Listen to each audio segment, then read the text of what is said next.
the idea to declare an emergency came from Shankar Aiyar. Yes, Siddharth Shankar Aiyar. So he is the architect. He was the architect. I have compared that period under the British rule. What Indira Gandhi did was worse even than that. We have learned one lesson, that you should never take independence or freedom for granted.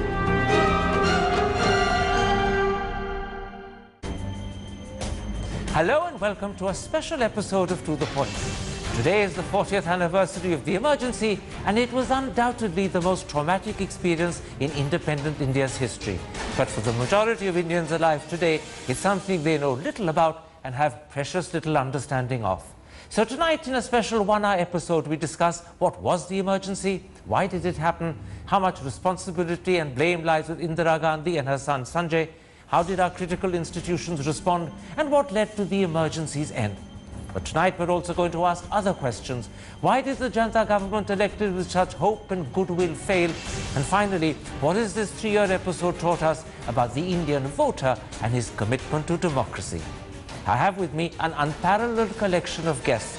They are the best-known historian of modern India, Ram Guha, the author of a new book on the emergency, Coomi Kapoor, the well-known Times of India and pioneer columnist Swapan Dasgupta, one of Indira Gandhi's most renowned biographers, Zareer Masani, the Gardner Professor of History at Harvard University, Sugata Bose, and former Congress Minister and Gandhi family loyalist, Shankar Aiyar. Before we come to details and specifics, let's try and see if we can agree on a big, broad picture of the emergency. Zareer Masani, would you accept that the emergency was perhaps the most traumatic experience in independent India's history? Yes, I think it was undoubtedly the most traumatic experience. I think it's an experience which has lingered in the memory, although many people are born today, have been not, who were not born at the time are sort of running things today. But I do think it's a warning to governments in the future, and it is a major landmark which we, I think, rightly commemorate. Coomi Kapoor, the cold facts of the emergency are chilling. 34,988 people were detained under the Maintenance of Internal Security Act, 75,818 arrested under the Defence of India rules. Practically the entire opposition was arrested, the press censored, the constitutional brutally amended, and even the judiciary accepted that the right to life had been suspended. What was India like during those 21 months? It was for us a very dark and surrealistic period. We'd seen this sort of thing in the movies and read about it in books, but we never thought it could happen back home. We'd taken democracy so much for granted.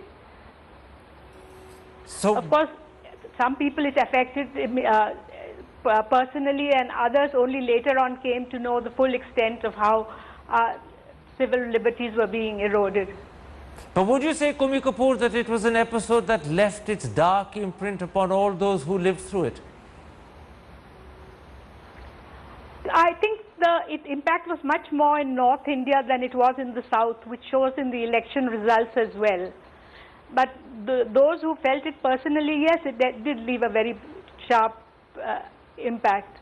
Swapan Dasgupta, would you agree with the comment that L.K. Advani made in his diary, that at the height of the emergency, he feared that maybe Indian democracy was over and done with? Did you share that fear during that time? Well, certainly in the course of those 19 months, a lot of us, and I must confess that I spent most of the time overseas, but I think a lot of us felt that because the emergency had been carried through with such ruthless efficiency, that it had encountered only sporadic opposition, and that mostly the establishment of the country was singing praises and hosannas to both Indira Gandhi and Sanjay Gandhi, and bending over backwards to change the very constitutional structure on which the Indian democracy had been premised. I think a lot of people feared the worst and that this was going to be something which was going to endure for a very long time. Let's then come to specifics. And Sugata Bose, let's start with the first explanations of why the emergency happened. Would you today accept that it was declared to protect Indira Gandhi's political career after the Allahabad High Court had struck down her election and after the Supreme Court had only given her a conditional stay? In other words, her future and her career were the reasons why the emergency was imposed.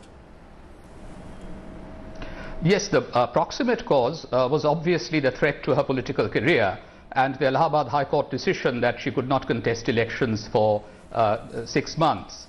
But of course, she had lost popularity between 1972, when she was at her very peak, and 1974 for a variety of reasons. There was corruption in Bihar. There was a serious political challenge in Gujarat. The day before the emergency was imposed, election results poured in from the state of Gujarat, where an opposition coalition won. And I think she was also beginning to be rather paranoid about strong leaders within her own party, those who had implemented her populist socialist program of Garibi Hatao. It is a bit surprising because in the state of UP, in 1971, Indira Gandhi's Congress party had won 49% of the vote. And yet there was this paranoia by 1975 following the challenges in Gujarat and Bihar. Okay. But yes, the proximate cause was that she did not want to take the judicial route to challenge the Allahabad High Court decision. The Supreme Court had given a very conditional reprieve, and therefore the imposition was imposed on this day 40 years ago. Zareer Masani, you heard Sugata Bose there give a much broader answer to my specific question: was the emergency a direct result of one woman's political career being threatened? Let me put to you what Indira Gandhi used to say at the time about why she was forced to declare the emergency. She claimed that the opposition was trying to paralyze the government. She pointed to the fact that just a couple of hours before the declaration, Jayaprakash Narayan had called upon the armed forces and the police to disobey orders. Was there any credibility to those arguments advanced by Indira Gandhi at that time? Or would you say they were nothing more than trumped up excuses? I think the specific accusations were excuses, but I think we shouldn't over-personalize the crisis. I think there was a structural political crisis, which was the transition of India from being a one-party state, which it had effectively been since independence, to becoming what it is today, which is a multi-party state.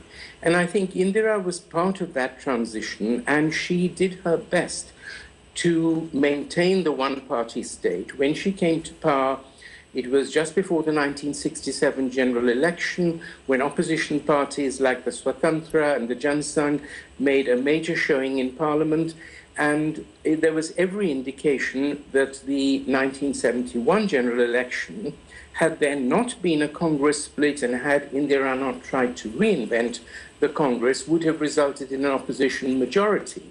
So she staved off that. She kept the Congress as a one-party dominant government. And I think she was trying to do the same in 1975, when it looked as though she was going to lose the 1976 general election, because as Sugata rightly pointed out, she had lost so much popularity. But it was structural, so I think it was a necessary stage that would have a bumpy transition at some point from a one-party state to a multi-party state. I want to bring you in on that particular debate, Swapan, before I move on, because I think it's a critical debate and it concerns the understanding of the emergency that we're trying to convey to the audience. 2 days ago, R.K. Dhawan, in an interview to this program, said that in fact it was the build-up of political events in the preceding 3 years before 1975. He cited things like the railway strike, Ellen Mishra's death in January, as well as the manner in which the opposition could never reconcile itself to Indira Gandhi's victory, that led progressively to the declaration of the emergency.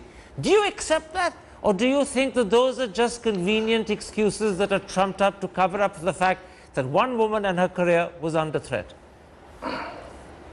You know, I think it's very important to recognize how the atmosphere was as perceived by Indira Gandhi and the circles around Indira Gandhi. I think it would be fair to say that at that point in time, particularly from about 1973-74, Indira Gandhi was living in what might loosely be called a leftist bubble, which saw itself as being constantly under siege. There is a reference somewhere, I can't remember, of Sharda Prasad having told his son that she feared the fate of Allende. Later, the Communist Party was to say that it was a preemptive strike against the counter-revolutionary forces. So I think in their own minds, at a time when the mismanagement of the economy caused not least by the exaggerated nationalizations at that period had taken shape and had led to a lot of resistance and structural problems. I think at that time Indira Gandhi was believed almost sincerely that there was a sinister plot, and which probably explains what is there in Coomi's book. Siddharth Shankar Ray, having actually prepared a quasi-declaration of emergency document including what needs to be done much prior to the Allahabad High Court judgment. So I think Allahabad High Court judgment acted as a trigger to an existing set of paranoia which was there in the circles around Indira Gandhi. Ram Guha is joining us at this moment. Ram Guha, I introduced you as the best-known historian of modern India. You weren't with us at that moment. I want to put to you the key issue that we're debating and discussing at the moment before we then move on to other issues. Do you believe that an emergency would have happened regardless of the fact that Indira Gandhi's election got challenged and the Supreme Court only gave her a conditional stay? Was her attitude to the opposition, was the development of events such as the killing of Ellen Mishra, the railway strike, the attitude of the opposition pushing her into an attitude where an emergency was becoming almost inevitable? Well, clearly there was an increasing confrontation between the government and the opposition. But I think it was very much a personal decision. Of course, she was egged on by her advisors and sycophants like Siddharth Shankar Ray. But if you study the Allahabad court judgment, Karan, which I've done, she was actually convicted on very trivial grounds. For example, one of the grounds, there were two grounds. One was that Yashpal Kapoor had been appointed an election agent before his resignation was accepted from the government. Secondly, the podium she was speaking on was too high.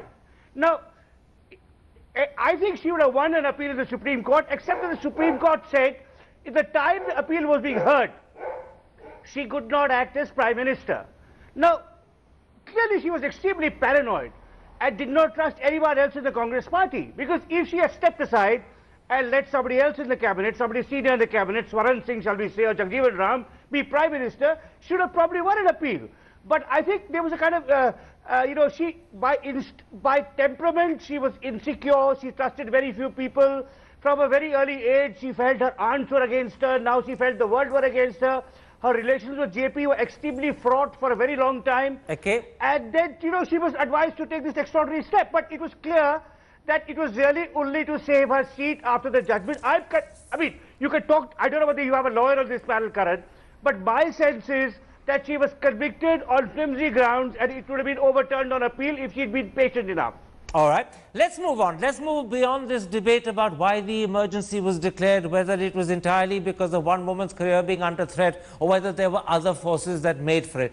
Let's come instead to the way India received it. Professor Bose, Kuldeep Nair, a great journalist at that time, someone who lived through the emergency, says that one of the most striking things was the lack of popular resistance. He says India literally gave in. Was that because the country was taken by surprise, or was it because at this critical moment of test, we as a people lacked the spine to resist? Well, there was no popular resistance initially, particularly during the first year of the emergency. But I have to say that the entire, opposition was put into prison. Opposition leaders, opposition activists, And the lack of resistance also shows that the threat actually was not as severe in June 1975, the political challenge, that is, that was made out to be. There were three major pillars of Indian democracy that faced an onslaught: the opposition parties, a free press, and I have to say that there were many editors and journalists who played a very brave role, even if some were cowed into submission. But what was the most disappointing at that time was that the judiciary did not stand up to the imposition of the emergency. Sure. And the decision that was handed down on the habeas corpus case was in fact quite appalling. So it is true that there was no popular resistance, but I think disaffection gained ground during the second year of the emergency, when you had Sanjay Gandhi's brigade leading the forced sterilization drives in North India. Answer the question specifically, Yes. rather than spread yourself, because then we'll have an unstructured discussion. Forgive me interrupting you, but let's be specific, because we're talking to an audience that doesn't know and we want to inform them. Let's come, Coomi Kapoor, to in fact the Sanjay Gandhi episode that Professor Bose was beginning to talk about. The emergency saw him emerge as clearly the second most important person in the country. He exercised enormous power, and there were stories at the time that he had a hold of some sort over his mother.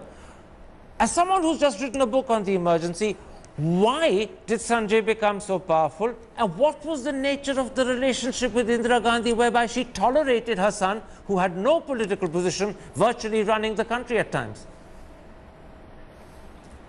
Well, the reason is difficult to say. Only the mother and son would know clearly what it was. You can only speculate.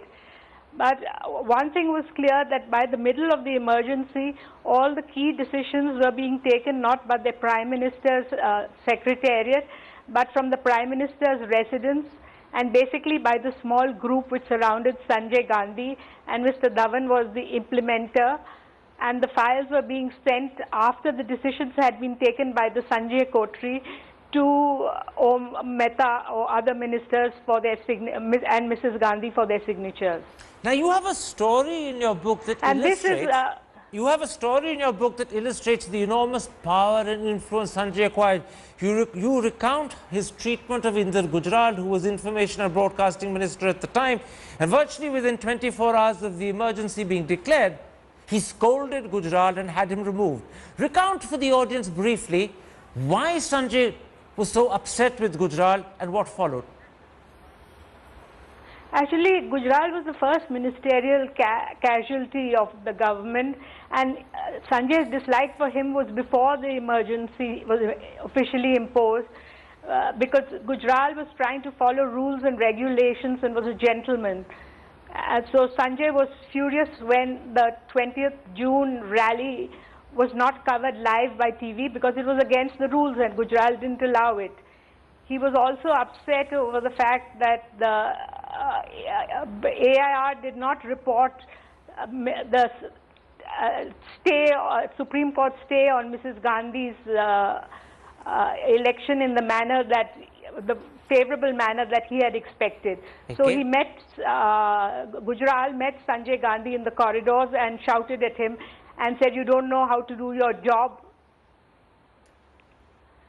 When the emergency was actually imposed, we are losing the line to you, Coomi. We're losing the line to you. I'll come back to you, but the line to you is breaking up. Okay. I'm sorry, I'll have to move on. We'll come back to you with a clearer line. Let's come, Zareer Masani, to the two big campaigns that Sanjay launched and with which he is most closely associated. The first, of course, is the Sterilization Campaign. Zareer Masani, for audiences who don't know it and weren't around, how would you explain the Sterilization Campaign and the incredible traumatic impact it had, particularly in northern India? Well, it had its roots in earlier family planning campaigns.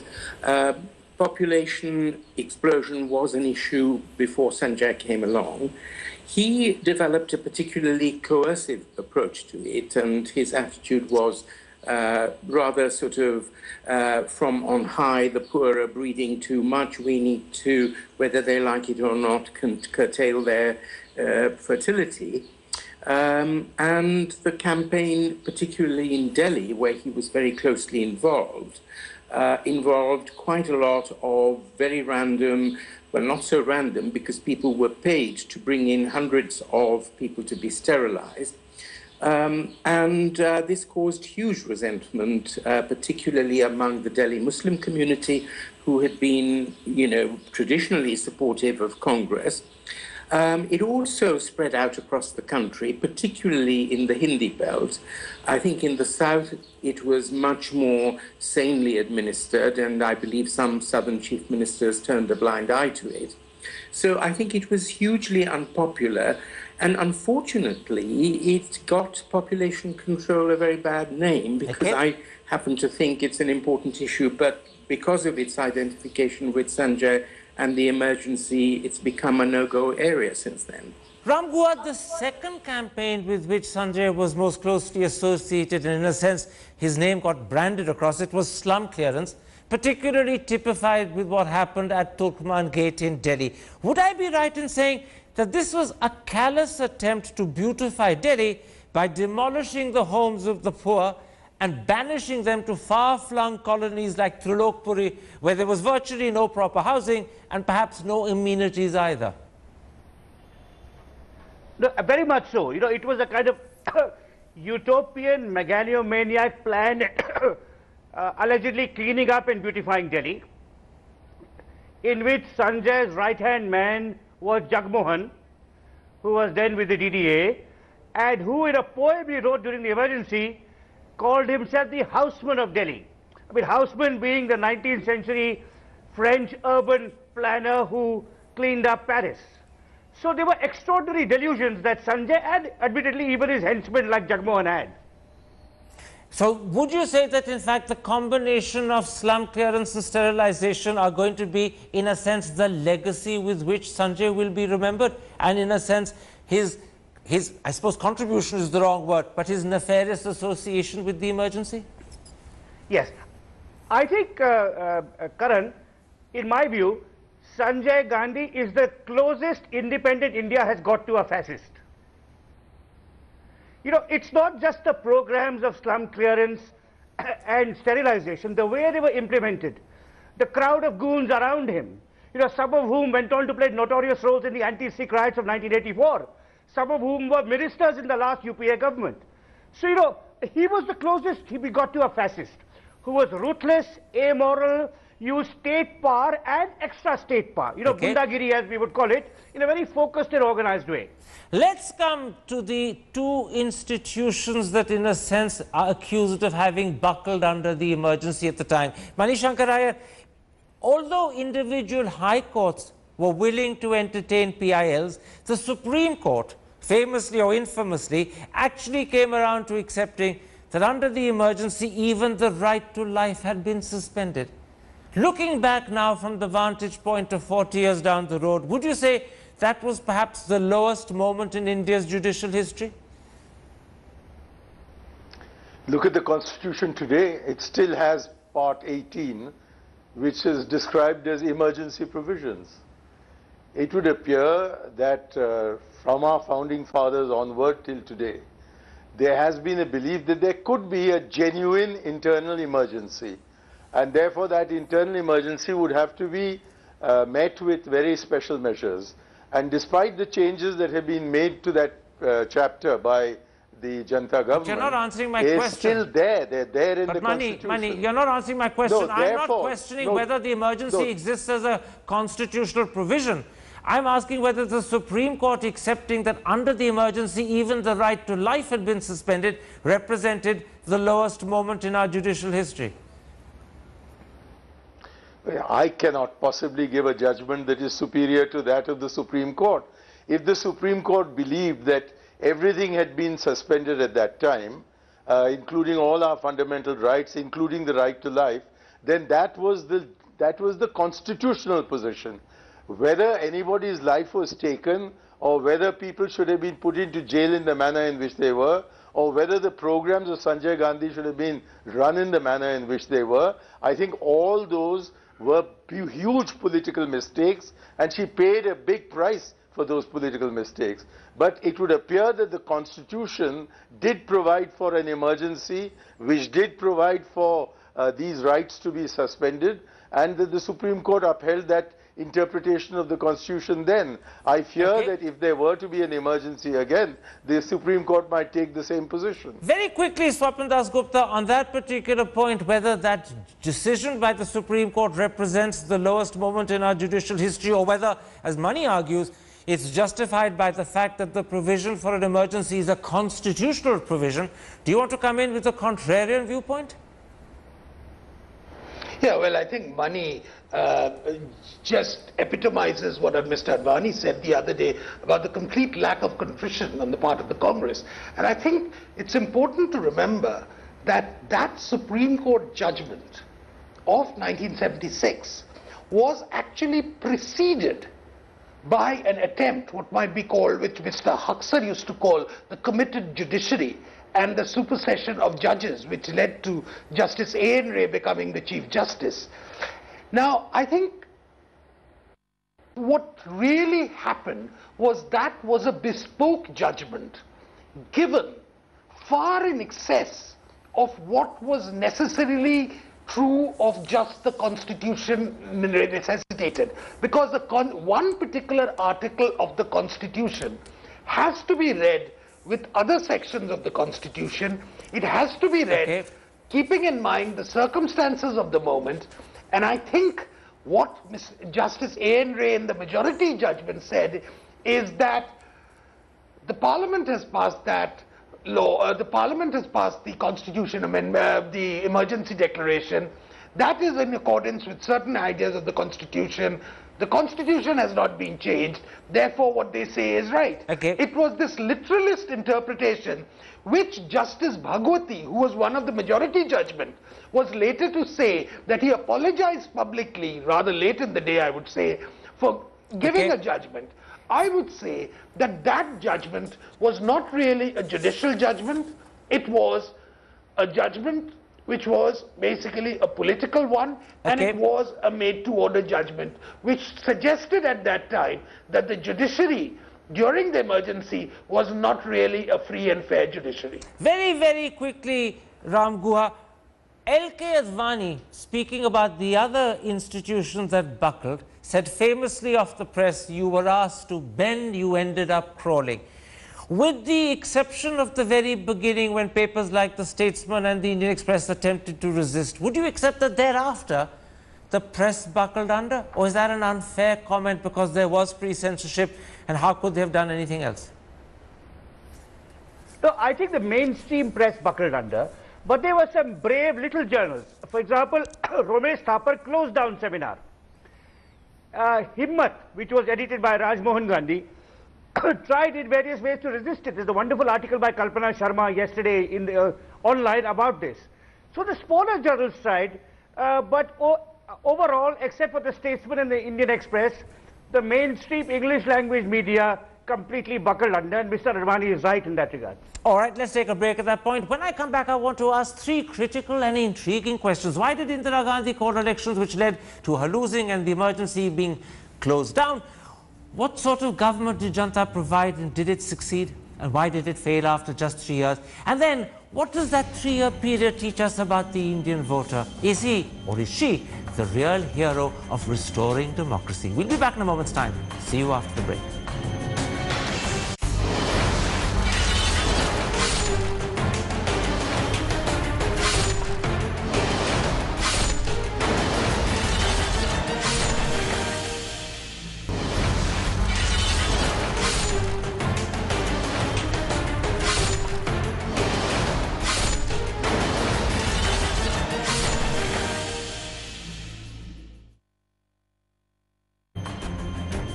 Welcome back. You're watching To The Point and a special 1-hour episode of The Emergency, which is today 40 years old. Ram Guha, suddenly to everyone's surprise, in January 1977, Indira Gandhi called elections and they weren't due for at least a year more.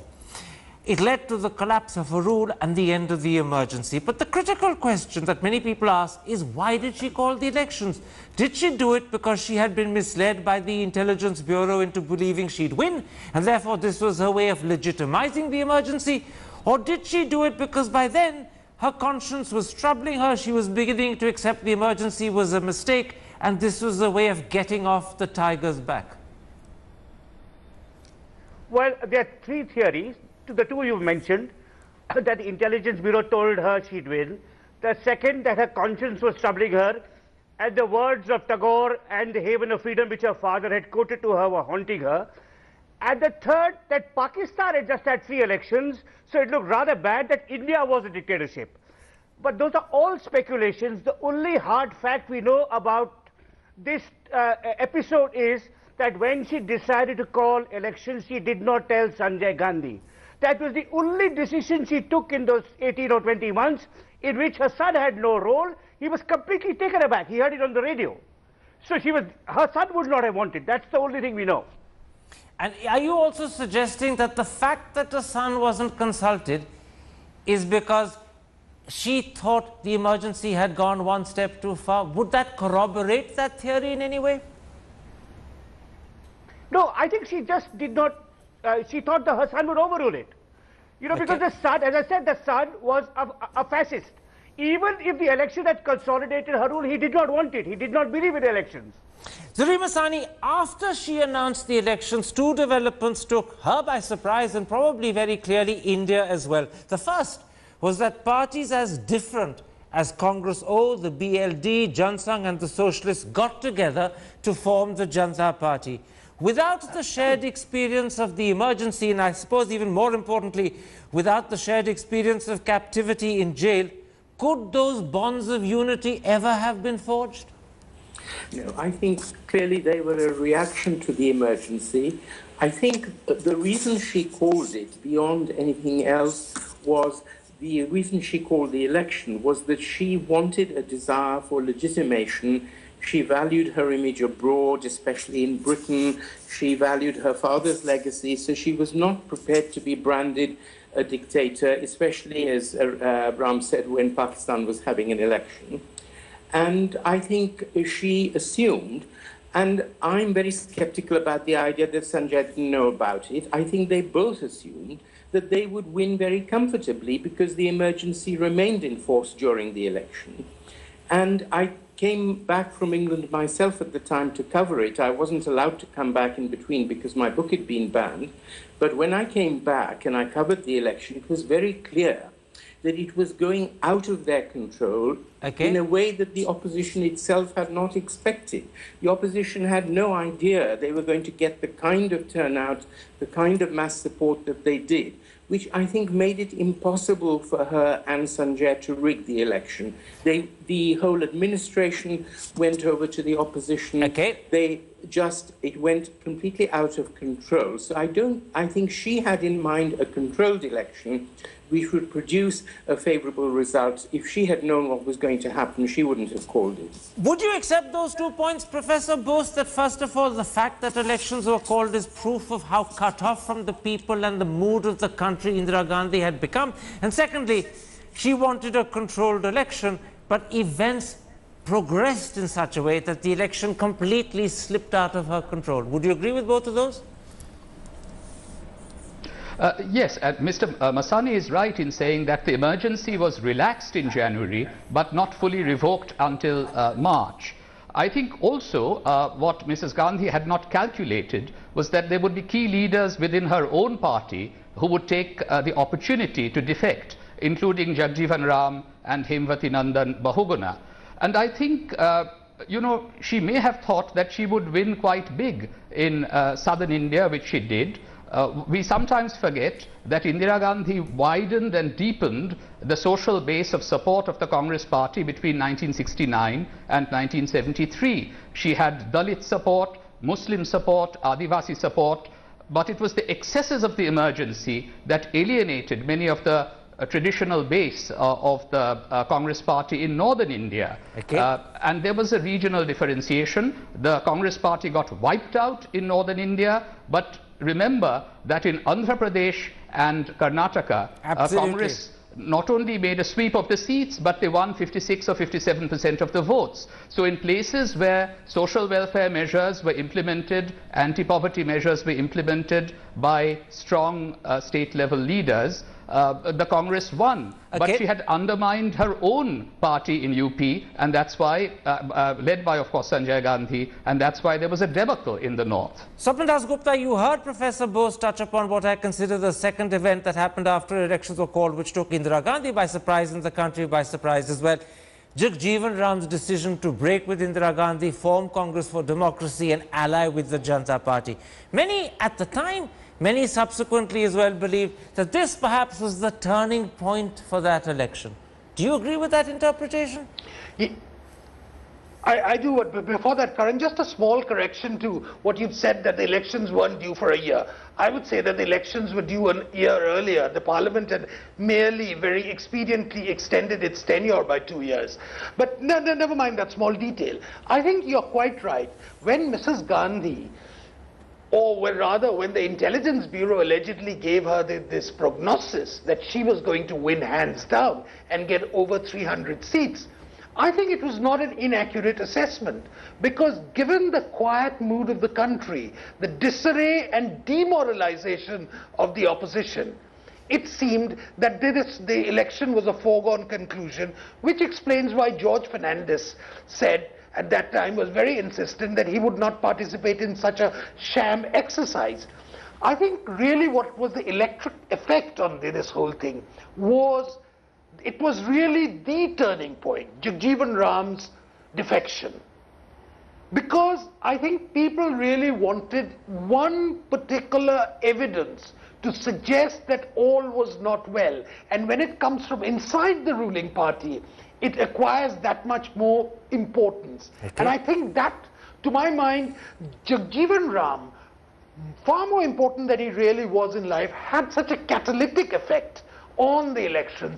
It galvanized the mood, and I think it created that euphoria which acquired a sort of cascading and self-fulfilling momentum at that time. And Mrs. Gandhi and the Congress party were left, absolutely helpless before this absolute flood of human emotion. Coomi Kapoor, when the results came out, Congress was virtually wiped out in northern India. Mrs. Gandhi lost her own seat by some 55,000 votes. Sanjay lost his by 75,000 votes. In your book, The Emergency, you recount how when Mrs. Gandhi first found out she was losing or had lost, she either wanted to stall the announcement of the result from Raebareli, or better still, she wanted to order a repoll.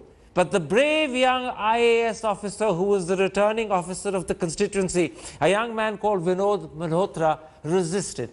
How sure are you of this particular story? Because when I put it 2 days ago to R.K. Dhawan, he said it was laughable.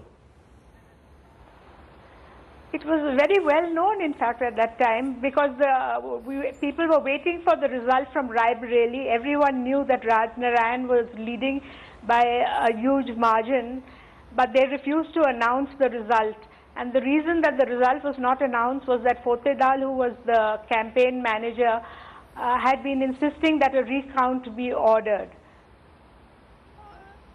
And the magistrate, despite much pressure, finally announced the result. That's why the result of the Raebareli election is so much later than the other elections. Okay. Shankar Aiyar, as I said, Congress may have got wiped out in northern India, but it did remarkably well in the south. The majority of the seats, the preponderant majority of the seats that they won, and they won 153, 154, came from South India. Why did North and South India vote so differently? Was it because the impact of the emergency in the South was much more benign?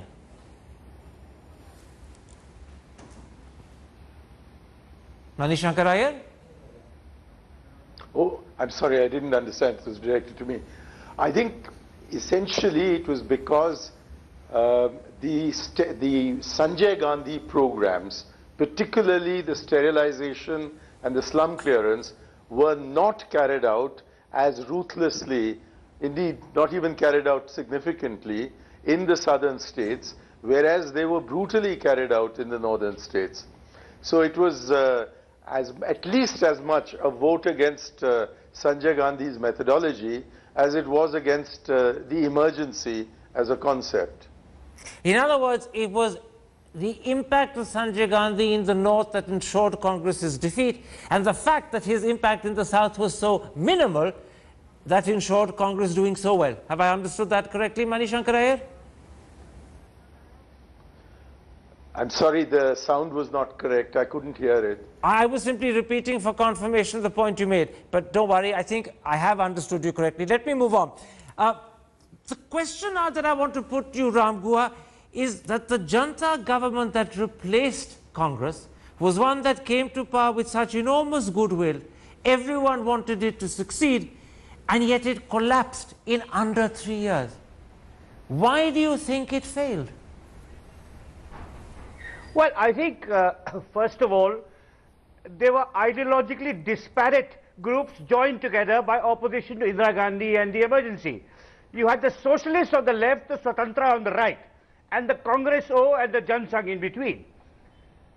Secondly, there were leadership battles. You know, Morarji was chosen Prime Minister, but both Jagjeevan Ram and Charan Singh had ambitions of their own.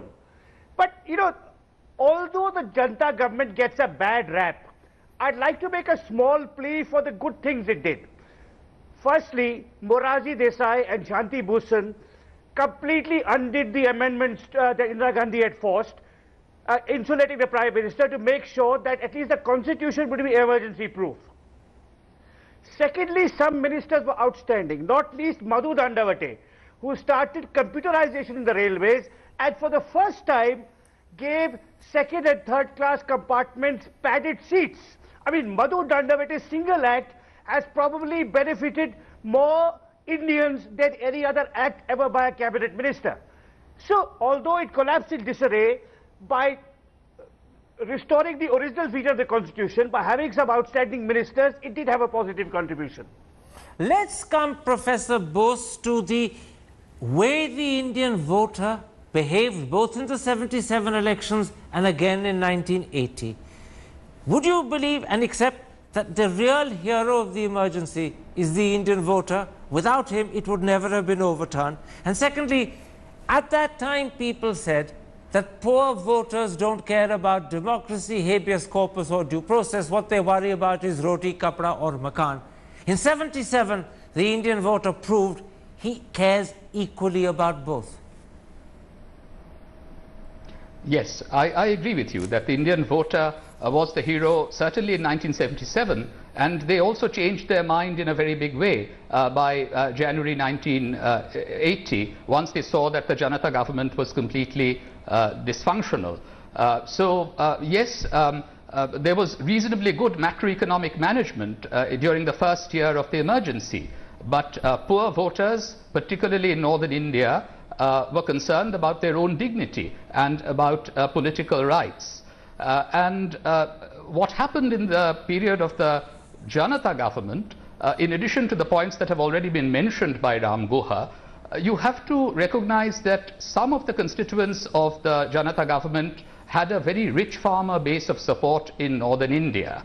And for example, Chaudhry Charan Singh in western UP, Haryana and so forth. And so the Dalit vote base, I think, went back to the Congress party by January of 1980. And of course, Indira Gandhi had won a by-election from Chikmagalur in Karnataka already in 1978. The South stayed with her. But unfortunately, the lessons of the emergency were not learnt. That was not trusting strong leaders within the Congress. And that's why what happened after 1980, by 1982, was that let's not progress down to 82 because we're going well beyond our subject. Let's limit ourselves, please, to the issues that we're discussing. But that is the lasting legacy of the emergency, sort of just you know, clamping down on strong leaders within the Congress party.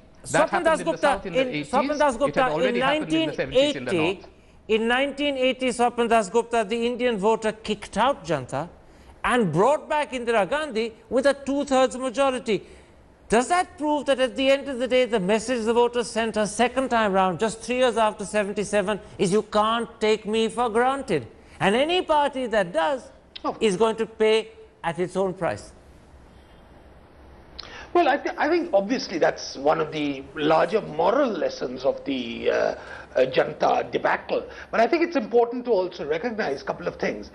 One, and I think it's very important, that the Janta party itself was no longer one Janta party. There were two Janta parties by then. And they were fighting with each other with as much vehemence as they were fighting the Congress. So in pure arithmetic terms, the Congress had a very great advantage in doing that. Secondly, and I think this is very important in this way, that I think the larger Indian preference for a strong leader has always been there. It manifested itself in 1971. It was the fact that a strong leader had become just too wayward, which led to the debacle in 1977. And it was the same impulses which again led to 1980. Now, whether that's a good for Indian democracy or whether that suggests a weakness is something I think we can continue to debate, and I think we are debating ad nauseum since then. But I would urge you to just recall this fact that while we shower praise on the voter as the ultimate hero, it's also a commentary on what exactly the type of government, what exactly the type of leadership the voter naturally looks for. And I think various state elections subsequently have suggested that we cannot ever minimize the role of the individual and not exaggerate the importance of political parties alone. Shankar Aiyar, I want to come back to you. How do you today, 40 years after the emergency, as a loyal congressman and as a loyal supporter of the Gandhi family, view the emergency? Do you think it's justified? Do you think it was a terrible mistake? Are you embarrassed by it, or are you brazen about it? It was a terrible mistake, and it's a mistake that I hope the Congress will never repeat again. My apprehension remains what it was at the beginning of this program, that we seem to find it indispensable to have internal emergency provisions in the Constitution. And so long as they are there, there is always the danger of their misuse, or possibly even of their use at an appropriate time. But in 1975, there were other solutions, and it's a shame and a pity that the emergency was resorted to. But I also think that there was electoral arithmetic in this, because when everybody came together, Mrs. Gandhi was defeated in 1977, and when they fell apart, Mrs. Gandhi had an overwhelming victory in 1980. So I think we need to factor in the arithmetic of it and not merely leave it at pop sociology and pop politics. But would you then also, as a loyal congressman, say that the emergency will always cast a shadow over the memory of Indira Gandhi? It will always be the big black mark when we remember her. I think only so long as people like Mr. Advani keep trotting it out.